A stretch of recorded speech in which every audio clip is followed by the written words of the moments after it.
Greetings,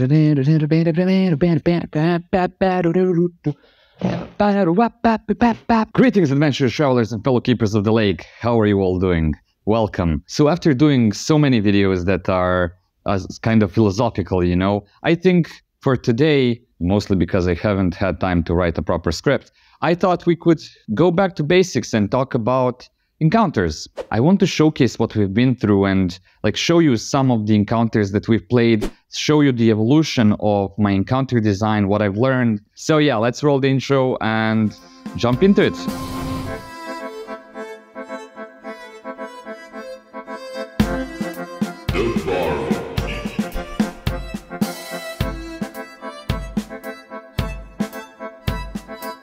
So I want to start with the first encounter that I've ever made, for my homebrew game. I was not experienced. I was looking at all these different videos and materials, and I ended up creating this encounter on a ship. So my players went from one place to the other, and they encountered these sirens. And the sirens said something along the lines of "help us or die," and my players were very cocky at the time, so they just said, "Nope, you die." And then the sirens got mad and summoned all these fish people to attack the boat. Later I ended up crafting this boat. It would be very useful for the encounter, but unfortunately I don't have the terrain for this one. So this was in the before times, where I used my trusty laptop to design encounters. Oh, and look at me just going straight into it. We can't talk about room design without mentioning the wonderful and genius GM guide from the Index Card RPG book. So let me get that for you, and let's clean this up and make it more thematically appropriate.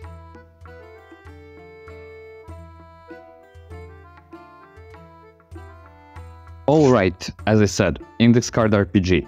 These are basically some room shapes that kind of enforce a certain style of play. So, for example, barrier, you just have a hole in the ground, or for example a wall, and maybe it's not a wall that goes through the ceiling, but there is some form of a barrier that the players and enemies have to work around. Then you have tangle, which is kind of walls have some traps or beings or malicious things trying to hurt the players, and the X here represents an enemy. You would constantly have to go and avoid these things on the sides. So there is a bunch of these. I won't go through all of them, but this is where it's at. So if you watch Runehammer, you already know all this stuff, and there is a ton of examples there. But let me just go over it. So for any encounter, you can boil down the things that you need to figure out as a DM for players to have fun into the 3 T's. So timers, threats, and treats. I'm simplifying here, but it is kind of simple. So the timer just says after which amount of time something will happen, and then you have the threat, which is the things that your players are trying to survive against. And you have the treat, which is basically treats, fun treats, things that your players can do to feel powerful or to feel like they're turning the odds into their favor, something that makes them feel cool and gives them an edge in battle. So let me reference another Runehammer book, and here you have some example durations for timers.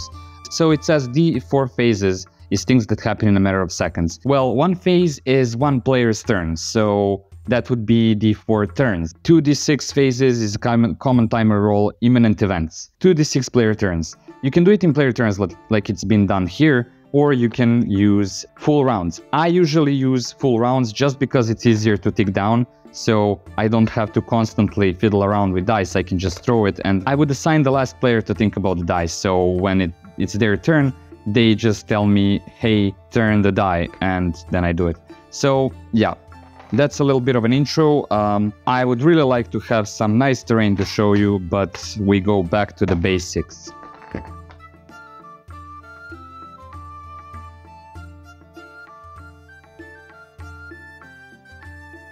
Wonderful art. Let me explain what's happening here, and I will put graphics that are a bit more high fidelity on this corner. So this is the illustration of multiple floors of the boat. It is a bigger boat than something like this. So this is the first level. Let me put number 1, this would be number 2, and this would be number 3. So what is happening here? This whole thing would be elevated a bit, and it would have some fences here. And then you have a sort of like a metal bar mesh thing in the middle that can be closed. And you have some stairs that lead to the trapdoor here, which leads to the place that is basically like a hidden room with a cage. And in this cage is a cultist that the mermaids wanted to get in exchange for letting this boat go unharmed. And here you would have this thing like so. On the third floor, you would go there by using these stairs. On the third floor, you would end up coming out here, and you have cabins. So cabin 1, cabin 2, cabin 3, 4, 5, 6. And in these cabins, players had their things. There was a dining table here or something like that. And you had windows. Oh yeah, this was the toilet. So this is toilet. And you had some windows here and in each room, like so. I think there was like a wall or something here, and then you had windows on these sides as well. So this was my first encounter that I designed, and it took me a while. And thing is, the sirens are somewhere in the water on the back of the boat. So whenever a player would roam like in a certain range of those, they would have to roll against Charm or Confuse. I think I used Confusion because Confusion is actually more fun, because in Pathfinder, I don't know if it's the same thing in D&D, but in Pathfinder you roll on this table where you can even like go crazy and attack your own allies. So the sirens. And this is why I say I kind of over-engineered it. Whenever you would attack the sirens directly, they would have a roll that says in which direction they move, and it was a D8 because it was a grid of squares and not hexagons. 2 was straight above. So this siren would move upwards. How many spaces? 3. And then she would have another area of influence. And while they're moving, they're invincible because they're moving underwater. And the players are on the boats. But the sirens are not the main enemies. There were these fish people that were coming from all sides. So the fish people would come through all of the windows in this lower area and would jump onto the boat every round. And their goal was to storm this trapdoor and go downstairs and steal this cage. So each round, I would say that one fish person comes from here, one comes from here, one comes from upstairs. And then I would roll a d6 to see which of these 6 rooms, so 2 and 6, that would mean here and here. And my players would have to figure out what to do. Now, when the fish people come inside of the boat, what starts happening is water starts coming in because the window is broken. Now, my players had tools to repair this, but the water would start expanding each turn. I will put a graph here explaining how the water is expanding, but any battle happening inside this water is slippery. The fish people have advantage on that, so they're not affected by it, but the players are. And they are struggling to go through the water into their rooms, save their stuff, and fix the windows. And this would happen for the main hole, and then I would roll one more d3, 6, so 3, and I would say like 1, 2, 3. So even in the toilets, there would also be an enemy coming in. And yeah, you might say this is quite overwhelming, but I've seen the video about minions at the time, so I said, okay, each of these fish people die in one hit. And it was really fun. My players really enjoyed it because they were feeling powerful, you know? And I didn't really know about timer dice. So what I did was I had that timer on my phone. I think it was around, I don't know, 20 minutes or something. Nowadays, I would use a proper timer die where, so some of the fish people would come and start spilling acid into this mesh thing. So whoever is down here, acid would come from the top, and this place would be acidified. And this type of acid, it wouldn't be neutralized by water, it would actually start contaminating the water. So they had to think about that as well. I had, I think, a hard-coded magic number of how many squares should be filled for the boat to sink. So in a sense, there was a timer, and I think I had another timer thing. I think I counted how many of the fish people they killed. Again, this would be just a timer die roll now. I would say nowadays, 5 rounds till something happens. Then I was counting how many enemies they killed, and after that amount, one of the sirens would just go away, and the other one would become like a mini boss that can walk on land as well and swim in water, had like a dagger and could use like confuse or charm on the players each turn. Had some like extra actions, there was some homebrew stuff, but overall this made the players jump around, like go upstairs, go downstairs. They also had some NPCs that were kind of fighting and being in trouble, so I don't know, you can always do like an NPC falls off the boat and is like holding here, and you have a timer for them to come and save them. Some of the fish people were actually climbing this, what is this called in English? A mast? Is it called a mast on old ships as well? I think, I don't know, but they were climbing these things and shooting arrows or throwing like rocks at the players as well. So a lot of things were happening. Nowadays I would do a lot of things differently. So I said timer dice, timer dice, timer dice. I don't feel like players had any treats here. So sure, you went and you repaired stuff and it was like you were all over the place, but there was no real treats for the players to use. Like the environment was pretty stiff if you disregard the water thing. So yeah, I would do that differently today. At the end of the day, there's this cool list. I saw it on one of the channels. I will put it somewhere here and in the description, where there's like, oh, I might even have it here written down. I'll still reference to the original source, but I think I have it somewhere here. Yep.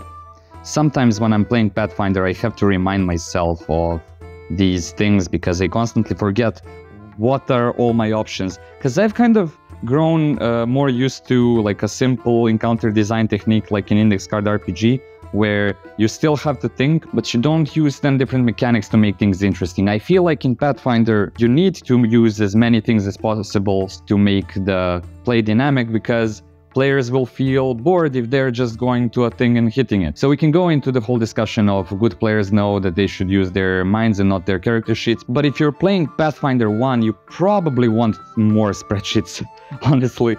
So these are the advice that I found in that one video. I think it was from a podcast or something. You should think about spreading enemies. You shouldn't cluster them together. They should be coming from different sides and trying to like flank the players. You should use larger maps because they don't have to be that detailed, but larger maps make the players feel like they have enough space to maneuver. So a rule of thumb that I've seen in this podcast is 2 squares horizontally and vertically per player minimum.